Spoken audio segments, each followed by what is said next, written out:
En Nostálgica estamos al día. Contáctese con nosotros al fono 52 2 23 0315 o WhatsApp más 569 9 344 6010.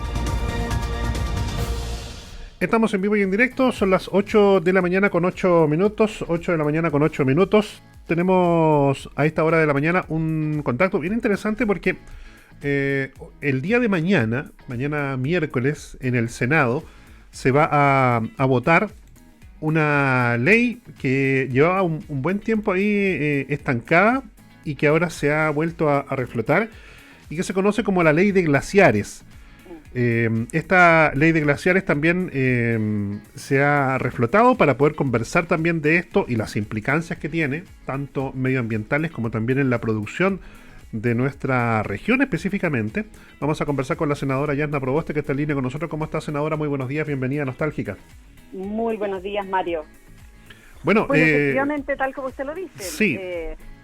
Mañana ya se debiera colocar en tabla después de harto silencio que ha habido en la Comisión de Minería. Esta fue un proyecto de ley, uno de los tantos, porque solo quiero, a modo de ilustrar a nuestros auditores, que en nuestro país se han presentado 5 iniciativas, 5 intentos de tener una ley de glaciares, y desde que se han presentado hasta el día de hoy, hemos visto un derretimiento de glaciares, de capas de hielo en la Antártida, Groenlandia, y que han hecho además elevar el nivel del mar en 1,2 milímetros cada año. Entonces, esto da cuenta, Mario, en que es necesario tener una ley de glaciares en nuestro país. Es necesario y además es urgente que exista, porque la permanencia de los glaciares está íntimamente ligada a la preservación de la vida humana, a la protección de la biodiversidad nuestra y del planeta, y a la continuidad histórica de nuestro pueblo y de su riqueza, que es muy plural. Ahora, dentro de lo que significa también podemos decir, las consecuencias, ¿no?, de una aprobación de este tipo de ley, está también lo que significa también algunos efectos colaterales que no son menores, podemos decir, ¿no? Dado que podrían verse afectados, por ejemplo, algunas faenas mineras que están existentes, como por ejemplo Caserones, ¿no?, que está ahí en el interior del valle de Copiapó, en la comuna de Tierra Amarilla, en la cordillera. Y según lo que cuenta el Mercurio, hoy día se proyecta que si se aprueba, esto provocaría el cierre de estas faenas existentes, como Caserones en Atacama, donde, según cuenta el Mercurio, se estaría afectando específicamente a Atacama en un 32% de lo que es la producción. ¿Cómo se puede equilibrar esto? Mire, esta mañana yo reviso la prensa nacional y regional muy, muy temprano, y no pude evitar hacer esta similitud de esta alarma pública que presenta el Mercurio con la misma alarma pública que presentaba el mismo diario o muchos economistas ligados a un mismo instituto, ligados a empresas de lobby que reciben financiamiento de estas empresas mineras en general, respecto de lo que decían del retiro del 10%. Cuando se planteaba esta iniciativa, y todo el lobismo de la AFP decía que en Chile se caía la república si es que esto se aprobaba, que íbamos a pasar a ser un país bananero y que los países bananeros eran países extremadamente pobres y todo. Se aprobó el 10%, no ocurrió nada de lo que dijeron, muy por el contrario, fue un alivio para muchas familias. Lo que nosotros tenemos que ser capaces de entender es que los glaciares no son eternos, y lo que es peor para nuestras expectativas vitales es que los glaciares que desaparecen no son recuperables, y por lo tanto el daño ocasionado a un glaciar es irreparable.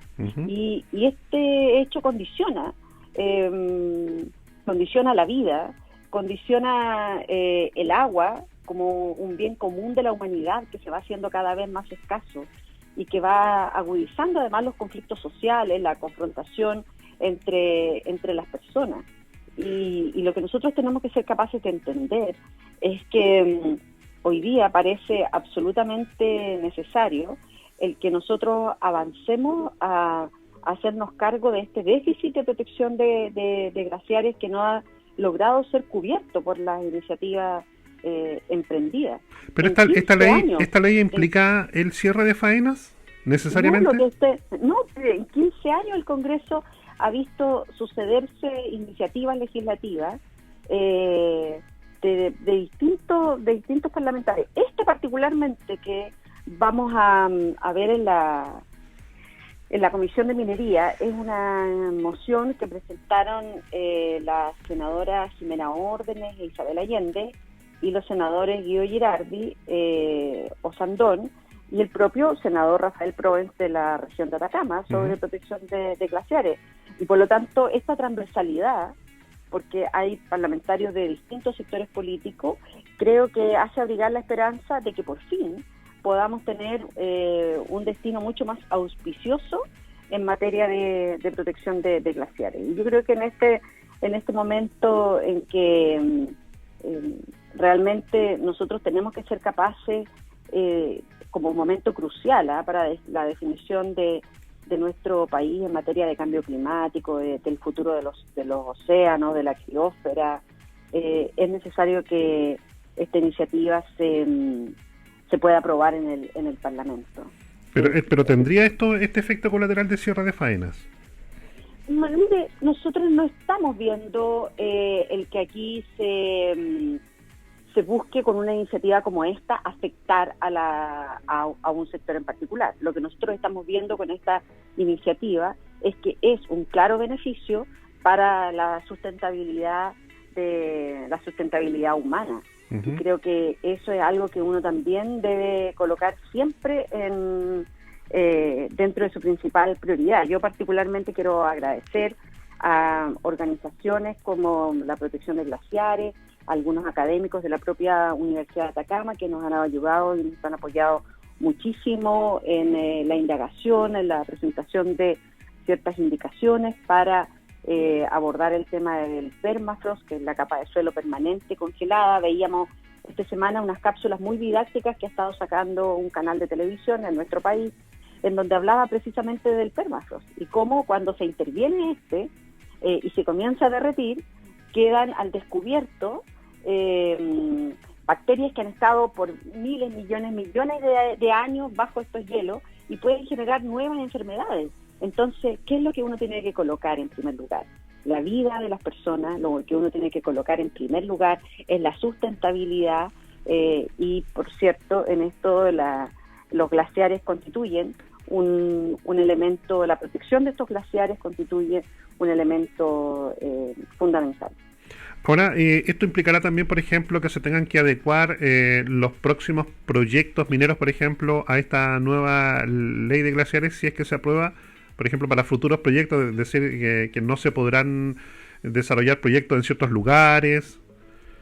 Mire, en este sentido, Mario, hay muchísimos países que tienen ley de protección de glaciares, entre otros países que son mineros igual como Chile. Un ejemplo de ello es Canadá, particularmente la provincia de Quebec, que tiene una ley de glaciares que es muy estricta. Nosotros la hemos estudiado gracias al apoyo de la biblioteca del Congreso Nacional, y por lo tanto esta ley del terror que tratan de impulsar algunos en nuestro país no se condice con la realidad. Nosotros queremos tener un debate, pero un debate serio respecto de lo que significa también la protección de los glaciares. Entonces aquí no es solamente establecer una ley que sea declarativo,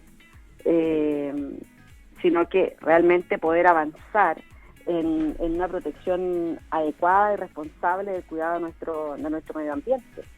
Yo me resisto a pensar que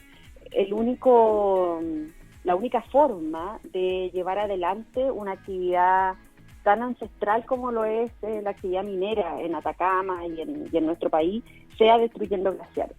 Y por lo tanto creo que eso no representa el sentir mayoritario de la actividad minera en nuestro país. ¿La experiencia de Pascualama ayudó en eso también? Sin duda. Entonces yo creo que, claro, cuando hoy día uno tiene y dispone de otra información, no puede sino tener que avanzar en proteger adecuadamente nuestras reservas de agua, que son nuestros glaciares. Ahora, esta ley se votaría mañana. ¿Cuáles serían los pasos a seguir en este sentido? Mire, esta ley se comenzó a votar. ¿Ya? Esta ley se comenzó a votar el año 2019. Recordemos que el año 2018 se realizó esta presentación de la moción, la vio primero la Comisión de Medio Ambiente y después se pidió que fuera la Comisión de Minería por 30 días. Esos 30 días se han transformado en un plazo indeterminado ya a esta altura y bueno, se hizo todo un trabajo de recoger opinión de muchos expertos, académicos, del sector empresarial, de las organizaciones sociales. Se hizo un seminario además muy interesante en materia de glaciares y de recoger opinión respecto a este proyecto de ley. Se escuchó al Ejecutivo, se escucharon distintos actores que están vinculados a la actividad que dice relación con esta comisión de minería y energía, y luego se presentaron indicaciones y se comenzó la votación. Luego vino el cambio de presidencia de la comisión y este proyecto quedó paralizado.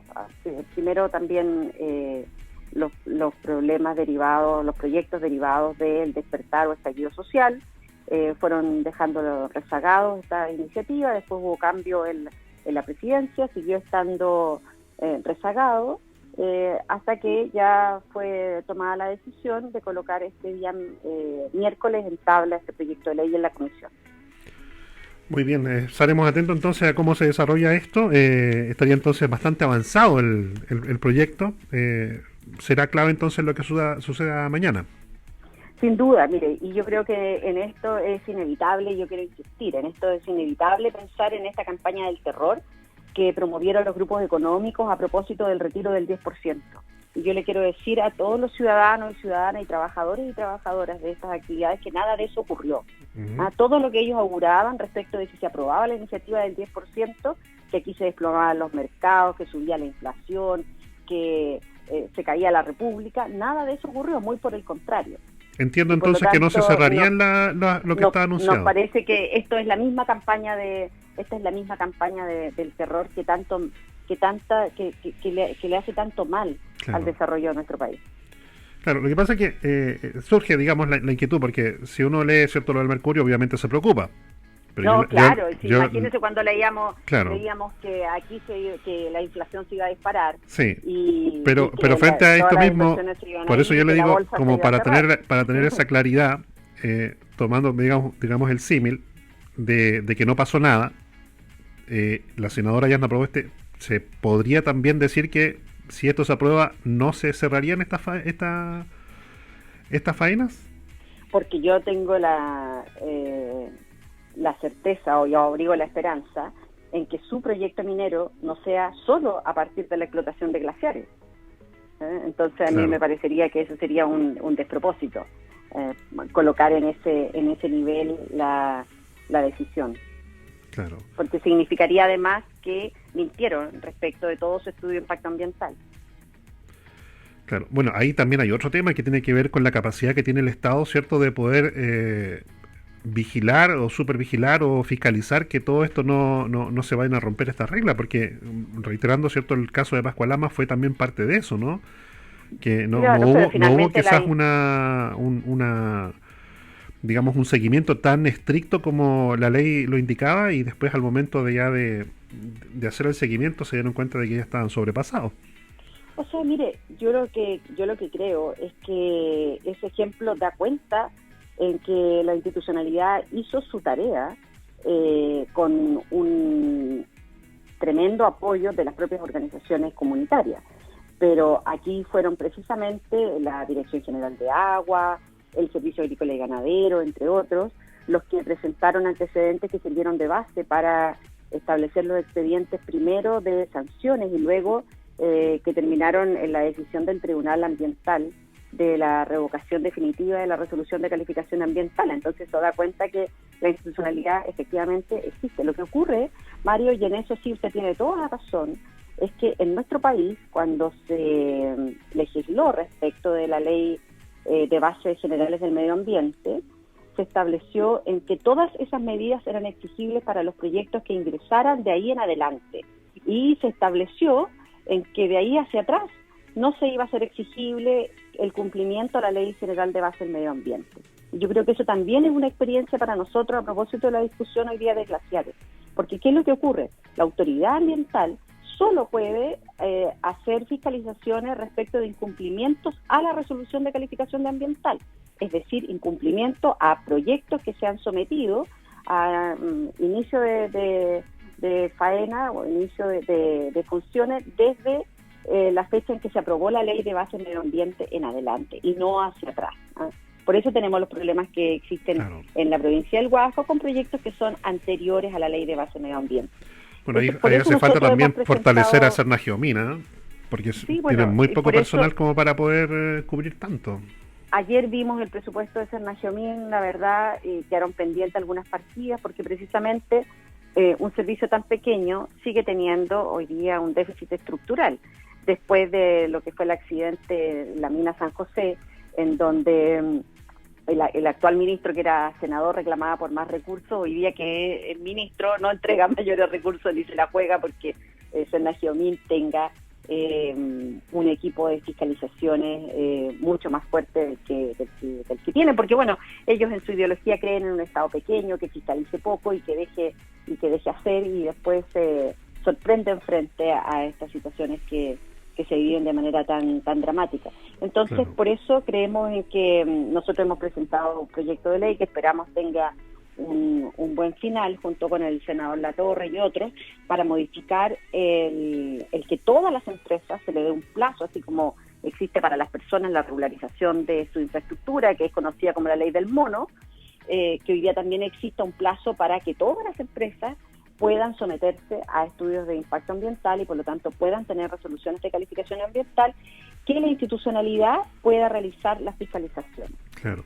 Ahí a lo mejor sería bueno incluir también quizás algún ítem que pueda crear, no sé, como un ala, ¿cierto?, de Sernagiomina que se dedique también a eso, pero con los recursos también, porque usted sabe que moverse hacia esas localidades también de altura es bastante poco habitual. Se necesita también personas que tengan ciertos los estudios de altura, su salud, exámenes, claro, los entonces exámenes de altura, la salud compatible, claro, y en los servicios que tienen un rol fiscalizador, el factor sorpresa es clave. Claro. Entonces aquí no pueden estar pidiendo autorizaciones como ocurría, por ejemplo, en el marco del protocolo minero para Pascualama, en donde el factor sorpresa del organismo de fiscalización no se podía materializar como debe ser. Pero bueno, mire, nosotros esperamos que este sea un debate con la altura y no con esta caricatura que ya como quedó en evidencia a propósito del retiro del 10%. Y yo en esto quiero, además, Mario, decirlo, porque después de algún tiempo, un ex ministro de este gobierno, en uno de estos seminarios donde suelen juntarse entre ellos mismos, decía que a veces, a propósito del 10%, ellos habían extremado los argumentos, una forma elegante de decir hemos mentido. Yo espero que en esto no exista este grado de mentira que se expresa en titulares de medios de circulación y que luego repiten en muchos medios en otras partes, que lo toman y lo van repitiendo, y nos recordemos que nada de lo que dijeron respecto del 10%, el retiro del 10% ocurrió, y por lo tanto nosotros vemos cierta similitud en esta campaña del terror que hoy se ha despertado a propósito de la discusión del proyecto de ley de glaciares en la Comisión de Minería. Senadora, muchas gracias por su tiempo, por conversar también con nosotros. Muchas gracias a usted, Mario. Un abrazo, que tengan buen día, buena semana. Gracias.